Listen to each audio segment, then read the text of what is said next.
Hello there, everybody, and welcome back to Circling Seattle Sports. We've got a full panel here today. We've got we're gonna do this. We've got myself. No one wants to see Charles, so we've got Bel and Matt.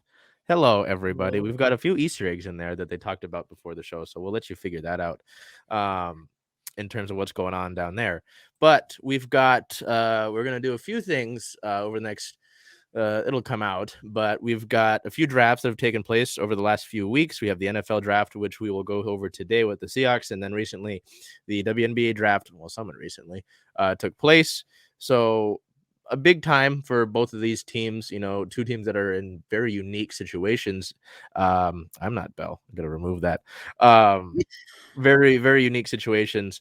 We'll go with the Seahawks here, and it always feels really weird to me when the Seahawks get told they have a good draft. I'm just used to Seattle being told, why the hell are you drafting this guy here? What is he doing in regards to like that famous 2012 draft with Bruce Irvin and Russell Wilson and Bobby Wagner? A lot of the times it's like, this guy's just not going to do it. I mean, Tariq Woolen was supposed to be a project corner last year, and he had the season that he did.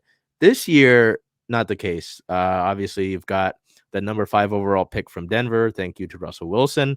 And also a second rounder, I believe, from Denver. And picking as high as number 5. I don't remember the last time that Seattle was able to do that. And a lot of good reviews. It's like every time I hear someone, whether it's NFL Network or ESPN or the main, NFL draft show, talk about this draft, a lot of people are happy with what Seattle did. So we're going to start off with looking at the first few rounds, the first 2 days of the draft in rounds 1 and 2. You can see here, we'll go over the brief amount of picks that Seattle had in those first 2 rounds. Obviously, it's the number 5 overall pick, Devon Witherspoon out of Illinois. Not quite what I was expecting Seattle to do here. I don't know. What did you guys think Seattle was going to do? Because, we had the show on Monday last week, and I was like, I think they're just going to go with Jalen Carter because Will Anderson's likely gone at this overall spot. But, I mean, they went with a corner, I know that Houston traded back into the top 5. So 3 other quarterbacks no, I forgot what it went, but Anderson wasn't available and Carter was still available, and they went with the corner in Witherspoon. So, I mean, before we get to Witherspoon, what did you think was going to happen with that pick before that took place? I think you hit the nail on the head there. You mentioned Tariq Woolen, of course. And so I think that was one of the main reasons why the Witherspoon pickup was so, I guess, confusing for me, just because I didn't see them going with a corner either. So that was actually going to be my first question for you, is going to be how surprised were you, or like, what did you think they were going to go with? I mean, Seahawks are always known to go for the best player on the board, and I really do believe that Witherspoon was the best player on the board at that time. So I believe it was a good pick. I thought they were going to go with Carter as well, but you know, I'm happy that they went with the corner that they did, because now we have a full defensive backfield. Yeah. So, as you said, I think they had their eyes on a couple of different guys that went before they were able to pick. So, like you said again, yes, Witherspoon in their eyes was the best option at that time. So, yeah, why not add a corner to their defense? Yeah, and you look at this Seattle team, and like last year, that pass defense was just bad. I mean, outside of Woolen, and in a few spots, they I think they were the team that got beat the most in terms of 20+ yard touchdowns in the NFL. I mean, I think I talked to Bell about this during the year. I was like, Mike Jackson's gone from this team next year. I think I said that verbatim. And I mean, he was able to start, which is fine, but I think you need more in this league with the way their teams are passing. I mean, look at the 49ers, right? You got to match up with the 49ers somehow. They're in your division. You're going to play them at least twice a year. They played them 3 times last year, as we saw with the wild card round. So you got to be ready for that in a way. And it's not, I mean, the NFL has been pass first for years now, right? So after I saw that, it made more sense. But yeah, I thought we were going to go with Jalen Carter. Seattle's obviously been known for taking, second chances on guys, right? You look at Deion Jordan, Josh Gordon, not meaning to rhyme. I am very, very well. I'm 50% white, but you know, I was like, okay, that's gonna do it. I mean, that's fine. You get a big guy up in the middle who's gonna try and prove himself. They said no. It's the highest they've ever taken a cornerback in the John Schneider, yes, Pete Carroll era. Rated as the best cornerback in this draft, and I mean, I'm okay with it, honestly. As reading up on him, I mean, Jim Thorpe Award finalist, so the athleticism is there, can help out in the run game as well. And it's nice to just have two good corners again. I mean, it's very, very hard to compare to the Legion of Boom era just because that You was, said it. something that'll never come again. When you had Yeah. obviously Richard, but and before he killed somebody, Brandon Browner, Jeremy Lane was able to be serviceable. Byron Maxwell played well here before he got a bag with Philadelphia. Walter Thurman III was great in the slot. You had a bunch of guys who would be able to. Jashawn Shedd played well, and now he's a coach with this team. You just haven't really you've had problems at the cornerback spot for a while now. And it was fun to have a guy like Sidney Jones, who was a UW guy. But yeah, I don't know. It just feels like you haven't had a good tandem in a while, and I'm more than happy to have that again. Would it been nice to have Carter? Yes. If Will Anderson was available here, I would have hoped you would have taken Will Anderson. But no, it was interesting because apparently Seattle never planned on trading this pick, was what I was reading that Carroll was saying. That was one of the options. I think we did a Twitter poll. I was like, do you think, and one of them was if they were going to trade out of it. And apparently they were interested in a few guys here. So, and I don't know if it would have been him considering they had the 20th pick as well. But Pete Carroll did say they were extremely enamored with Anthony Richardson. So that's fun, I guess, and we can talk about that later. If the possibility of a quarterback, because when you look at needs on the ESPN slot, Seattle filled all 5 of them except for quarterback, which we'll talk about that. Wouldn't But say yeah, you really need that necessarily right now. no, Yeah. yeah, and we'll look at that. But yeah, I was fine with that. But I don't know. And any other thoughts on Witherspoon and the idea of adding that corner? Because again, past first league, another year of Mike Jaxon potentially. I don't know. What did you guys think about that? And just any other input on the Witherspoon? You mentioned the Legion of Boom, and I was just kind of wondering if they were trying to rebuild. I guess you can't really replicate it, but almost like a shell of what that used to be. And just like you said, with Mike Jaxon not being there, we do have Kobe Bryant as another option in that corner position. So, yeah, I think they're just trying to build a great defensive end. And so I like the pick.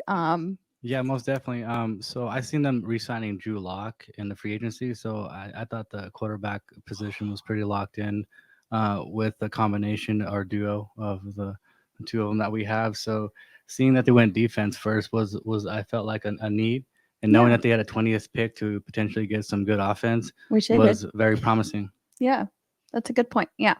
So I think I'm just looking forward to seeing that W and W connection and what they can do on the field together. Yeah, and it's interesting you say that, right? Because we obviously are talking about the corners, but also in the safety department, hoping to get Jamal Adams back and be healthy for a Right. year. Quandre Diggs again and again has been pretty solid. I think he was pretty good with near top of the league, and no, not near top, but he still was a ball hawk. Last year, you signed Julian Love, which was a fun signing, considering he wore the C for the Giants last year, and now he's like a third safety for Seattle. Like you mentioned, Kobe Bryant, that's a name that I kind of forget about, but he did deal with an injury. So, you've got some young corners to help out with those safeties there. So it's going to be fun there. Like Matt said, though, as we move on to pick 20, I was hoping for something here at 20. I didn't really want to mess with offense at 5. I was like, go and get a top tier defensive guy at 5, and then let's mess with some offense, because you've never had unless I'm forgetting somebody here, which is entirely possible. You've never had a true third receiver when Tyler Lockett and DK Metcalf have been here, and Seattle went and they got ideally that, again, a lot of things can happen. In Jaxon Smith-Njigba out of the university, well, I gotta pronounce the The apparently with Ohio them. State. Trying to freaking oops, I almost said a bad word. Trademark the word the out of the Ohio State University, the highest drafted wide receiver ever, the top rated receiver in the draft, and I think then it went 3 receivers after him. So it was like the first time there's ever been 4 wide receivers in a row in a first round ever. He did deal with a hamstring injury last year, but the reports were out of the combine that he showed great explosiveness and looked smooth en route, so that helped him smooth some things over. Before I say anything, this pick, I'm very curious about it. Again, the defense was pretty bad for a large amount of the time last year.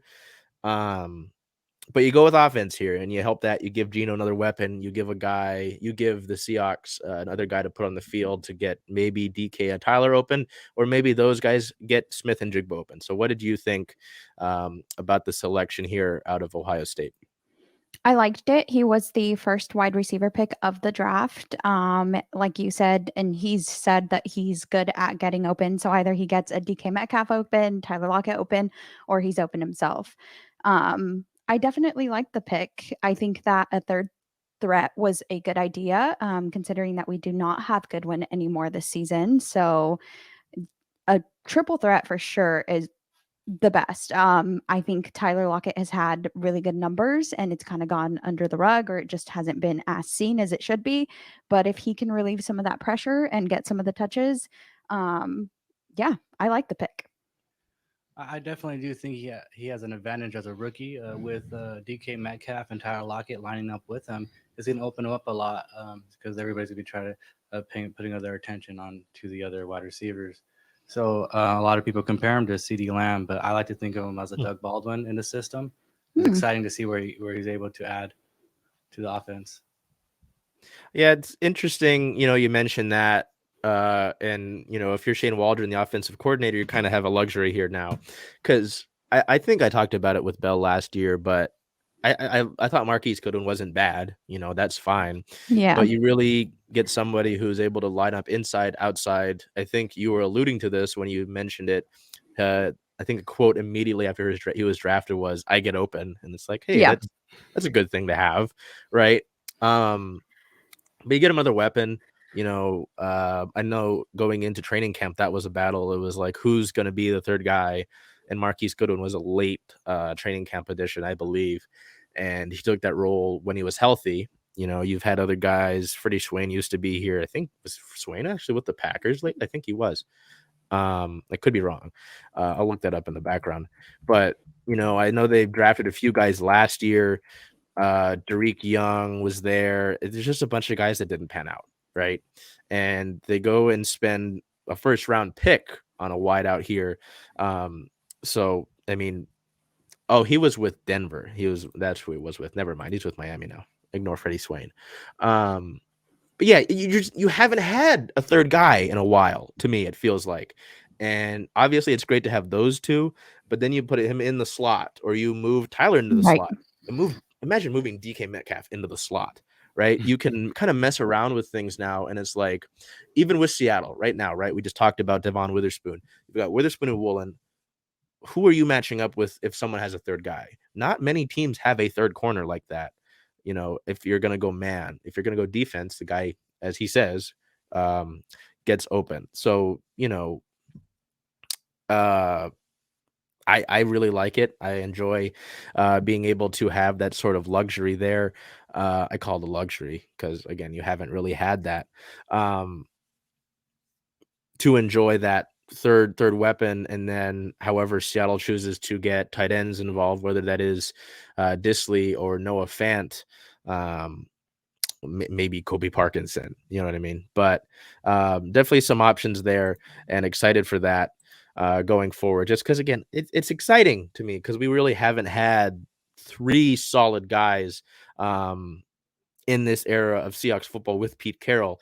It's mainly been the focus on running the football, and they'll have 2 guys. Matt mentioned Doug Baldwin. You had Doug Baldwin and Jermaine Kearse. That's 2 guys, though. And then it was kind of like, Sidney Rice was here and there with that team, but he dealt with concussion issues, so it's like I mean, Golden Tate as well, but then there was that whole thing with Golden Tate where there was controversy, so all in all, it's just going to be a lot of fun. Not the biggest guy out of Ohio State, pardon me, and not necessarily the fastest, but really solid production when healthy. And just, it was funny because I believe Chris Olave used to be there with Ohio State. There's another wide receiver Paris Campbell, I think, might have been there at the time. And he was the best. Jaxon Smith-Njigba was the best option there at Ohio State. So I think I wanted to go into that because I think it's a ton of fun to have another talented receiver that can pair off of the size and speed of Metcalf, the craftiness of Tyler Lockett, and give Geno Smith another weapon after the year that he had. So I'm sorry. Definitely.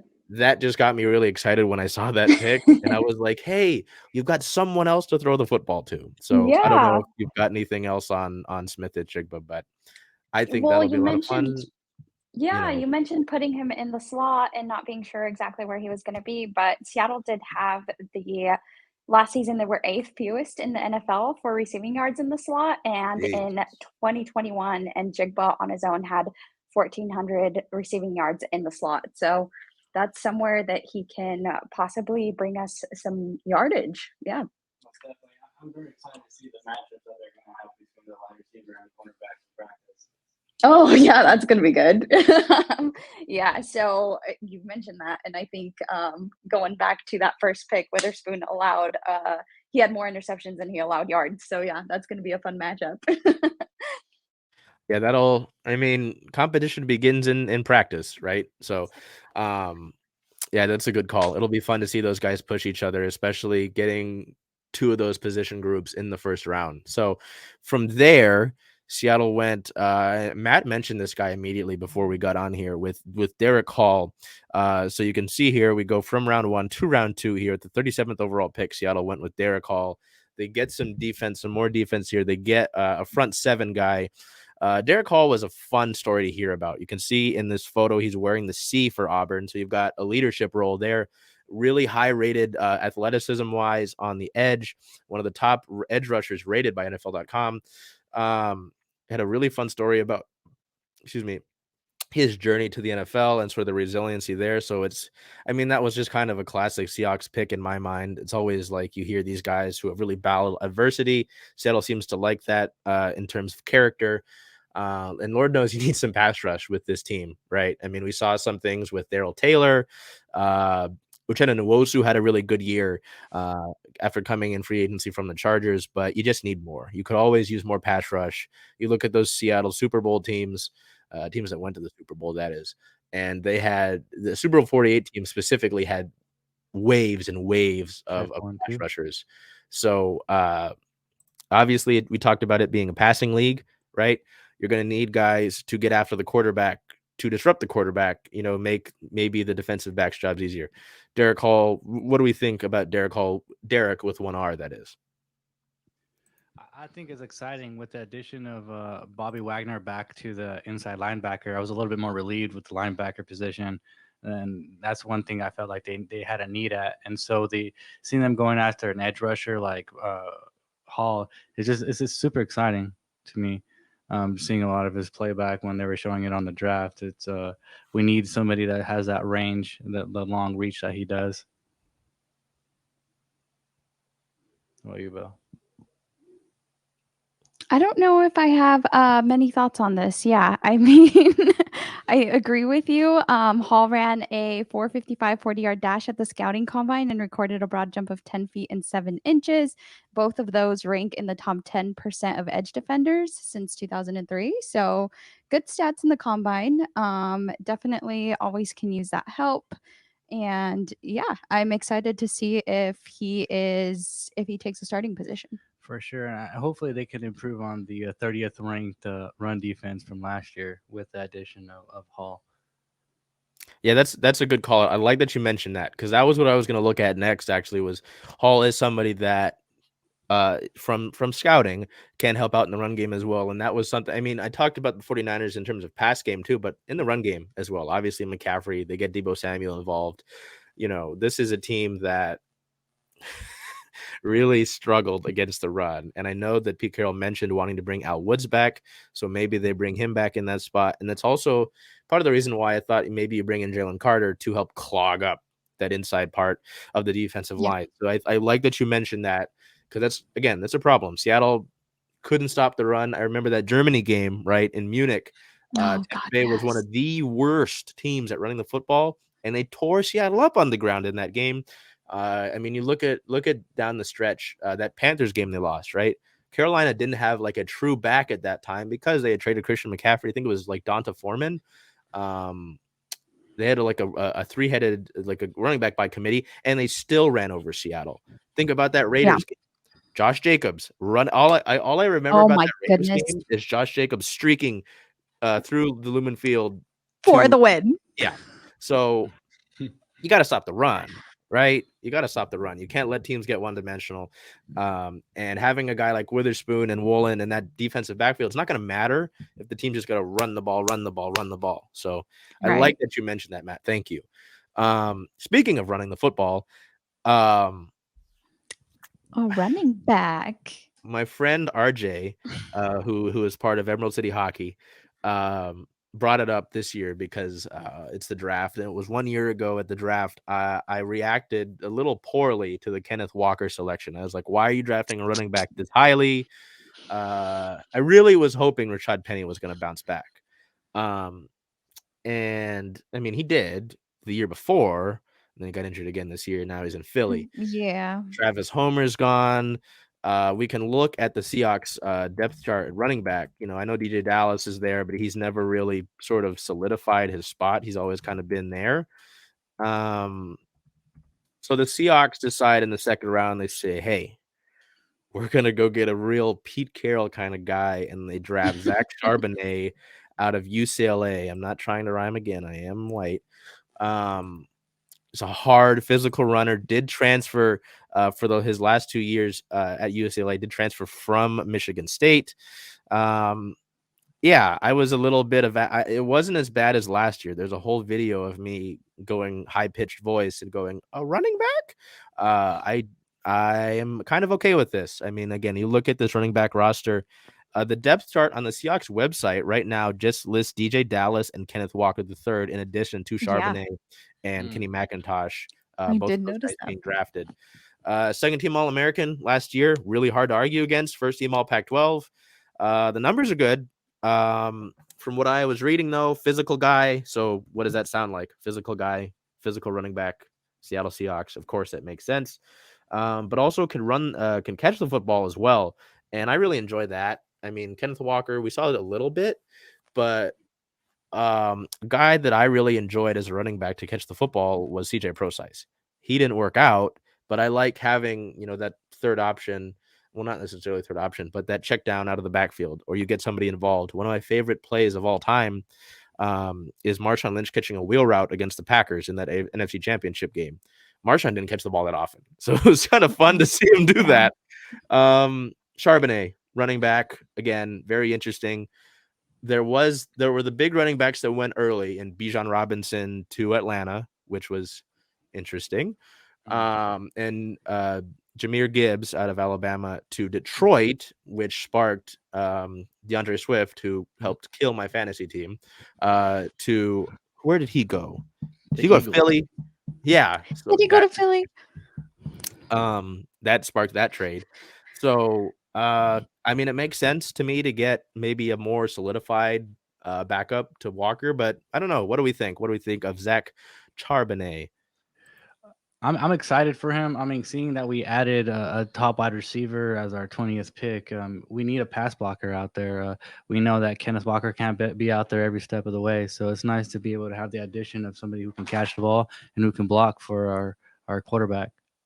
Yeah. So you mentioned Robinson, and Charbonnet actually had 124 blocks that he either broke or evaded, which was only second behind Robinson. So you could say that that's a pretty good stat behind the number one running back that got drafted. So definitely interesting. I did like what I saw from DJ Dallas last season in some games. I think he's also, correct me if I'm wrong, good at being a pass rusher, but he averaged 5 yards when he was out there, which is it's not bad. I mean, he had less time on the field than Mhm. K9, and K9 averaged, I think it was 4.5.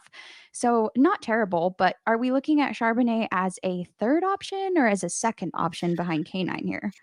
Personally, I'm putting him behind Kenneth Walker III. I mean, like you mentioned, I think we looked at this in preseason, right? Last year, DJ Dallas had some fun games. He had some fun games. He's a great energy guy. If you follow him on social media, he's a great energy guy. He loves the Kraken, so that's fun. But I mean, Matt hit it on the head again here. Pass blocking, right?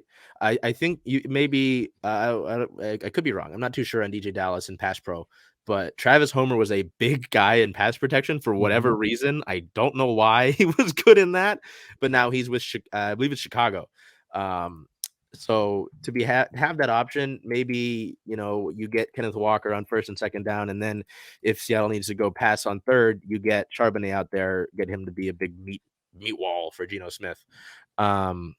Is he with Chicago? Okay, Travis Homer's with Chicago. Doesn't matter. So yeah, personally, I'm obviously they have to go through mini camp and training camp and the preseason games, but I'm putting Charbonnet at second. I think it's just another physical guy. He's a physical guy. He's not a big speed guy. This is a Pete Carroll running back. It is exactly what. It's just so funny because I have to admit to you, I was at 4:00 before the first round. I was like, okay, I'm gonna lay down. I woke up and we were already on pick 20. I was like, oh, Jaxon Smith-Njigba. Who did we take now? I was awake though for the second round, and I was like, again, a running back, and you look into this guy, physical guy, not a lot of burst necessarily, but a physical runner, pass protection well, can catch the football. This is what I expect from seeing a Pete Carroll. I mean, you think about the running backs that we've had in the Pete Carroll era. Obviously, Marshawn Lynch, Thomas Rawls, Mike Davis was a guy who was here for a while. It was a journeyman, Chris Carson, God bless him. Hope his neck's doing all right. These are all physical guys. I mean, they could all catch the football here and there, but he slots to me as a Pete Carroll running back. So I definitely think he's going to be a number 2. I think he is. Do we have any disagreements on that? No. No, I think it's Okay. gonna be an exciting duo, though. Really. It's exciting. I mean, maybe it's just in the blood because I've got wrong side. Went to O'Day High School and we ran the football very heavily there. Miles Gaskin went to O'Day. We had some good runners of the football. UW has had some great runners of the football, including Miles Gaskin. The Seattle Seahawks have never been a pass. Obviously look at Steve Largent, but even then, Kurt Warner, the names go down. Franco Harris was here at one point at the end of his career. Running the football has been in my blood. So it makes sense. It makes a ton of sense to me. And it's exciting though. But again, to your guys' point, continue to add to that offense side of the football. Obviously the defense struggled a lot, but hi Rod. There are a ton of things that could have been improved offensively as well. The Seahawks offense did produce a lot, but I mean, you still can add. So I was happy with that after a little more examination and after I halted myself from being mad at taking another running back. So first 2 rounds, corner, wide out, edge, running back. Pretty solid. I mean, maybe some would have gone a different route with that 4th pick with Charbonnet, but then things get interesting, and I'm glad because they addressed this spot a little bit later in the draft with somebody's name who's very fun to say. But I was hoping they would have gone with the center out of Minnesota, John Michael Schmitz. He ended up going, I believe, in the 2nd round. So Seattle, that's kind of also why I was like a running back. We look here at the last few days of the draft. With the fourth round, 2 selections, they traded out of the 3rd round to Denver, actually, funny enough.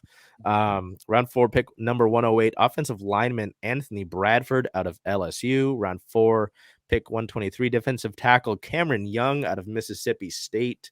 Round 5 pick 151, defensive end Mike Morris out of Michigan, who you can see pictured on your screen. Round 5 pick 154, prepare yourself.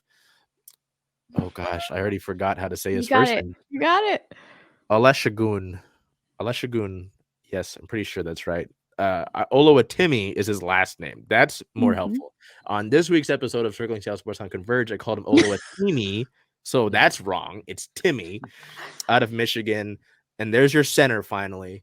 Austin Blythe last year, I looked at as a real, just a plug-in, like you put a Band-Aid on a boat hole, in my opinion. Round 6, pick 198, safety Jarek Reed, the second out of New Mexico. And then round 7, 237, another running back, Kenny McIntosh out of Georgia. I want to look first at the defense, obviously, with how things went last year for Seattle, especially the edge and the front 7. So Morris, Big Ten Defensive Lineman of the Year from Michigan, 11 tackles for loss, kind of a late bloomer. But it was fun to read some quotes. He said, Seattle's going to get a monster. I was like, all right, dude, speak your confidence. And then Young had a little bit less of a resume at the defensive tackle spot, started in every game last year, has some pass rush edge to him. So I don't know.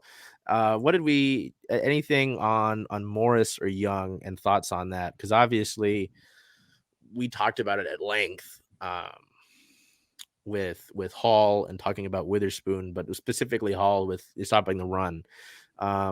Anything that we saw out of Morris and Young, and maybe any potential thoughts on drafting defense from this year?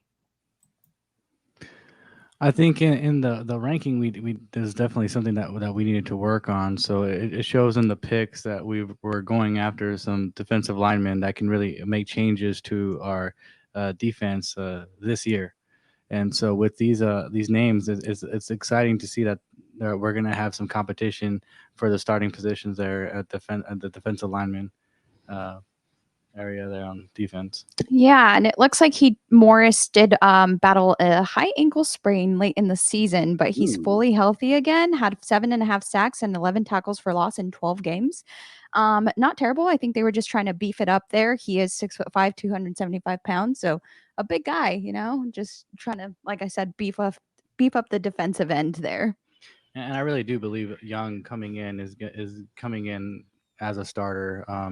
Seeing that he's a good addition to us. I do see him getting a lot of snaps early on and possibly getting that starting position. It's in like the third game. Wow, hot take.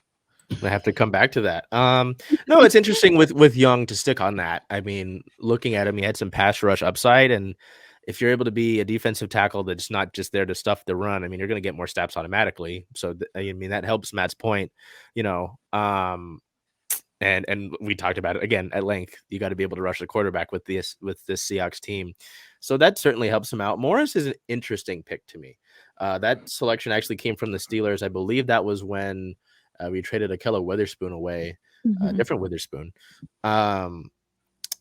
And he just, it's interesting to me. He's not necessarily like the best pass rusher. Obviously, it's the 5th round. But so some interesting pieces. I think you mentioned, the 275, some length there, some size.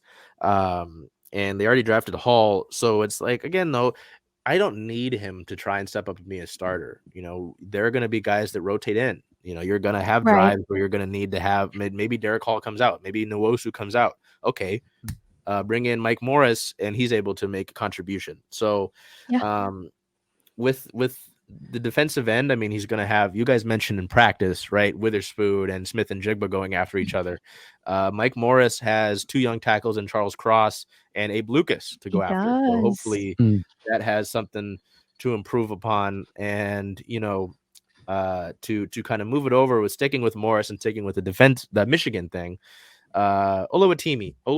See, I did it right there. Before you go into it, I'm going to ask you just to identify what you think a good center's role is and what Blythe did not have that you noticed.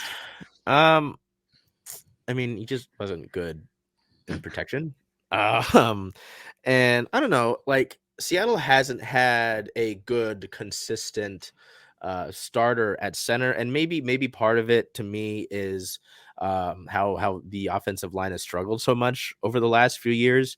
I mean, there are memes you look at when Russell Wilson was here, where I think especially in Green Bay, where the entire offensive line is on the ground for some reason, and Russell Wilson's got like 3 Packers bearing down on him. It's like, what the hell happened? Jeez. So maybe part of it is just I want to see a good offensive line. I want to see, I remember,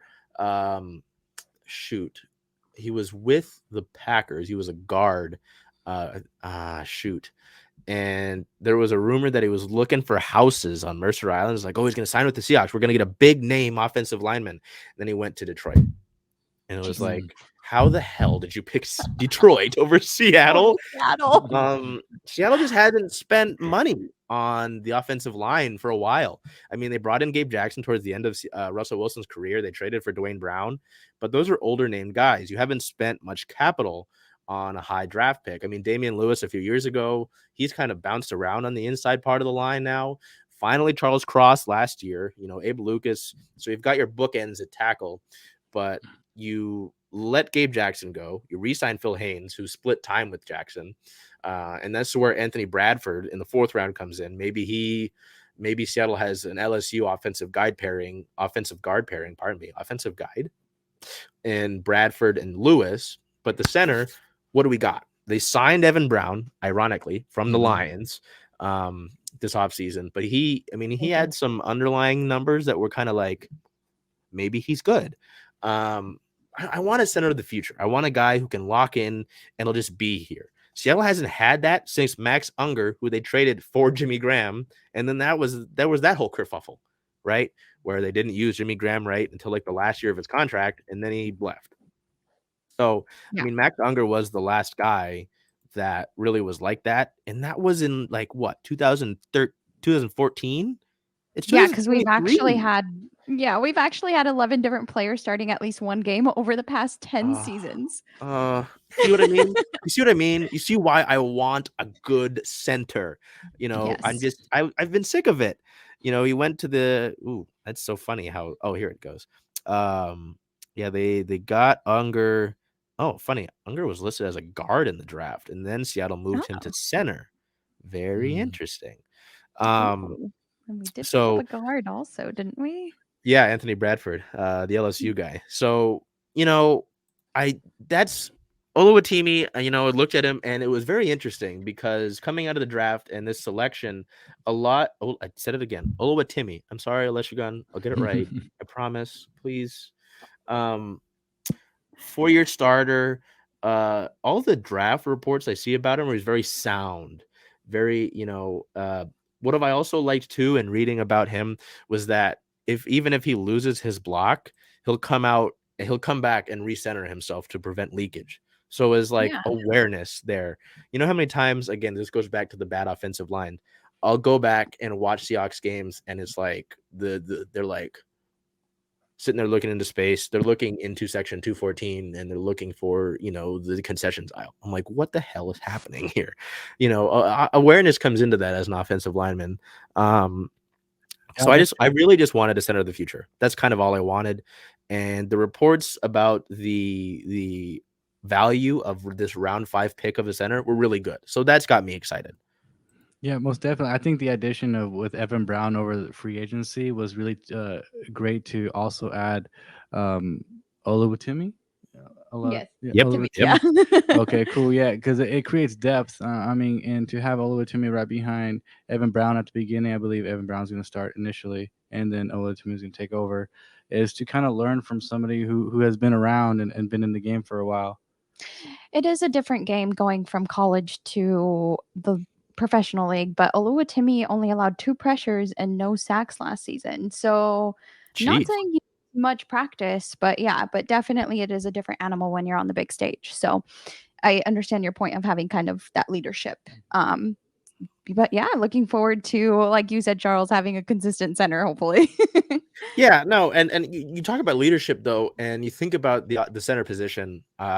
If you watch some of it, I've watched some of this, like, I don't know if it's mic'd up or whatever, or like the NFL Top 100, but center is often regarded as one of the harder positions to play in football because you have to be so much in communication with the quarterback. You've got to be ready for the checks. You've got to be able to identify. I mean, you look at any NFL game, any football game, and you see centers pointing guys out, right? Yeah. So that's again stuff like that. Austin Blythe was somebody that I know Gino was happy with. They had good interactions on the socials, so that's a good sign, I guess. I don't know if they made TikToks together, but I just really felt like he wasn't ever. I mean, even at the Rams, he was very much a bland. The Rams didn't want to bring him back, so whether that was money or they just were like, it's like they're. I've craved this luxury of having a good offensive line for years. Even last year, they struggled here and there. So that's what it was with me. And Oluwatimi seems to provide good value. I didn't know the thing about not allowing, we say two pressures and no 2 sacks. pressures, no sacks. Come on. Numbers good sometimes, right? Yeah. I'm not a big math guy, but numbers good. So I don't know. Looking at the rest of the draft, Anthony Bradford, from what I'm reading about his scouting report, good athlete, but still has some things to work on as an offensive lineman. It sounds like a lot of Seahawks offensive linemen. I think about George Fant, who was a basketball player, didn't play offensive tackle much, and the Seahawks tried to make him a tackle. I don't know if he's still with the Jets, but I talked about the. We'll look up George Fant here. What's George Fant doing nowadays? He's a free agent. See, there you go. There you go. Talked about Bradford, talked about Young and Morris. Jarek Reed in the safety spot, just really quickly on Reed. We talked about the defensive backfield, right? We did. They're loaded. So Reed, everything I saw is very athletic. He's a small safety. It's going to be tough. Things have happened before, right? Doug Baldwin was an undrafted free agent, and he made the league, and he had a solid career. We've seen guys who are small make big plays, so sizes and everything. Look at Darren Sproles. God bless Darren Sproles. But it's going to be tough, just considering at least looking at safeties, right? And there's no Ryan Neal, which sucks. I did not like that. I think he went to Tampa Bay, but you look at it, you've got Adams and Julian Love and Quandre Diggs. I'm probably missing somebody, but you've got some. The defensive backfield is very filled. Yeah, Joey Blunt is still here, so maybe he takes Blunt's spot. But it's mini camp and it's training camp, and especially the undrafted free agent guys, they're gonna fight like hell. And then there's also Reed too, I think. Oh. Or is this another? Are you referring to another Reed? Another safety, yeah. Wait, what's his name? What am I looking at? No, that's who they drafted. Okay. Reed. Yeah. Okay, I was like, wait, another one. I don't know. I think it's just gonna be tough. I'm not super familiar with Julian Love's game, so if that's something that you could kind of give most of us that aren't super familiar, then yeah, that would be nice. I was really excited about the pick. I mean, the signing. It's obvious. It's exciting for me to look at a guy and see that he's got the captaincy, because it's like, hey, you've got another leadership voice in that locker room. He was a 4-year starter with the Giants. He really came on the last few years, and the Giants fans were really not happy. Anytime fan bases are not happy with the team leaving, I enjoy that. I'm like, okay, good. That's something that's important. He had a really big 2022, I think. Career high in tackles, started 16 games for New York. 2 interceptions, 5 passes defended, tackle for a lot. The thing that stuck out to me with Julian Love, I don't like looking at his numbers because until the full story, very versatile. So it's kind of like he's not like, when I say a strong safety, free safety, like Earl Thomas was strictly a free safety. There's no way that man could have played strong safety. You let Earl Thomas go and wander, and that's just how it was. Cam Chancellor could not play free safety. I love Cam Chancellor. He was stiff, though. He couldn't turn and move like Earl Thomas could. I love Cam Chancellor. Please don't get me wrong. He filled the role that he had with Seattle very, very well. Julian Love is very versatile. You can kind of plug and play him. So whether that's maybe Quandre Diggs needs a few something, God forbid something happens to one of those guys, put Julian Love in there, or you roam him in the nickel if you need to. Drop him down unless you plan on going full corner there with Kobe Bryant or something. Or maybe you need to go to a 5 DB look to slow Julian Love on the field. You've got those two safeties and free safety and strong safety in their respective roles. And then you've got Julian Love, who you can kind of use as like a joystick. So versatility, it's what's very big with Julian Love. And so that and the captaincy in terms of leadership are what really excited me. And again, Giants fans were pissed that he left. So I'm like, hey, man. Yeah, that's what I took with Julian Love. So, at least with Reed II, it's going to be tough. But hey, we've seen things happen, right? I mean, it's a packed position though.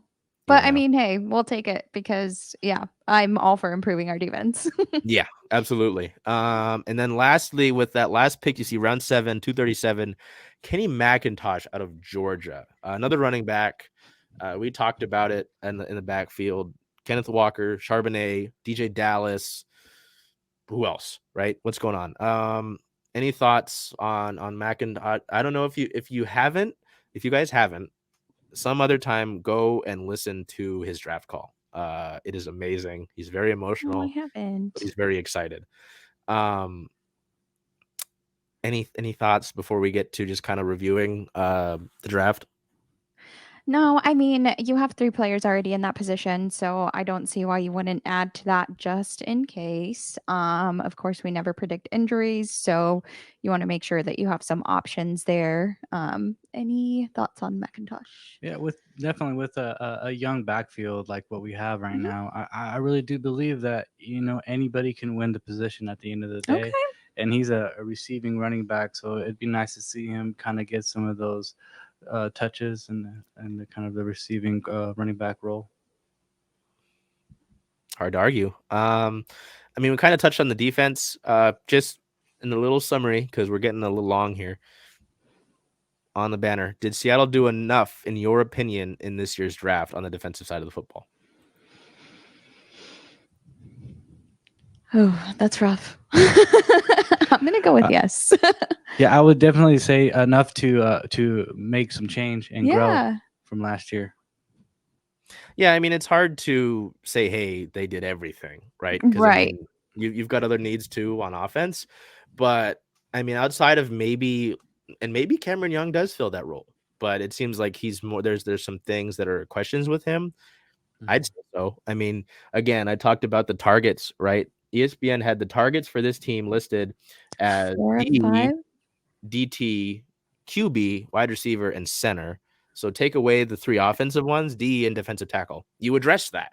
Yeah. So, and I kind of break it down into guys who can rush the passer, who you've got Mike Morris, Young, and Derek Hall, and then the defensive backfield, and obviously Devon Witherspoon kind of takes that away. So I'd say, yeah, like I think, again, you guys said it well, enough to make noticeable change. And after being one of the worst, I wouldn't say the worst, teams like, who was really bad last year? Who was really bad last year? The Cardinals. Yeah, that roster. Buda Baker wants out, doesn't he? I think. Yeah, he does. Put him out. So, I think enough to make change is a good point. So wrapping up, how would you, I mean, if you want to throw letters out there, we can do letters. I do letters much better than I do numbers. How would you rate Seattle's draft? I'll stick with the letters. It's easier for me. Numbers are scary. I don't like giving out in like a really good A or an A+, because I'm like, hey, man, we are talking about a draft a few days after it's happened, and these guys haven't gone out and played yet. So that's why I always preface that when I talk about drafts. I'd say, just because I don't want to go too cocky, I'm going to say B+. I'm like, hey, you got 2 impact guys in the first round. You got good value out of Oluwatimi at center, which was something I wanted, as I complained about like all year. You got some other fun pieces in guys like Morris and Hall. So I'll go with a B+. That's what I'm going to go with. Feel free to explain your letters if you'd like. I'm going to go just a little bit lower with a B. Again, not trying to be overconfident. These guys still have to prove themselves. I do like, though, that they went with a offensive threat as their second pick. So yeah, I'm just gonna stick with a solid B. I'm going with the B plus. I'm thinking that we're starting another Legion of Boom. We got Oof. some hard hitting defensive backs. It's exciting. It's to be young, strong football that we remember from the Seahawks. And that was the thing I think we talked about at the end of the year, Belt, right? Was that this team was still largely young. And you add more talent to that. You add some, like we said, impact guys to start. It's, hey, the Rams are suffering some of that loss right now and dealing with their own roster. They drafted Stetson Bennett, which I thought was hilarious.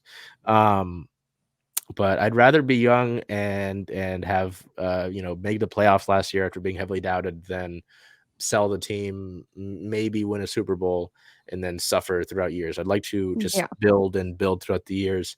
And it was, I laugh at myself now because I got it very wrong.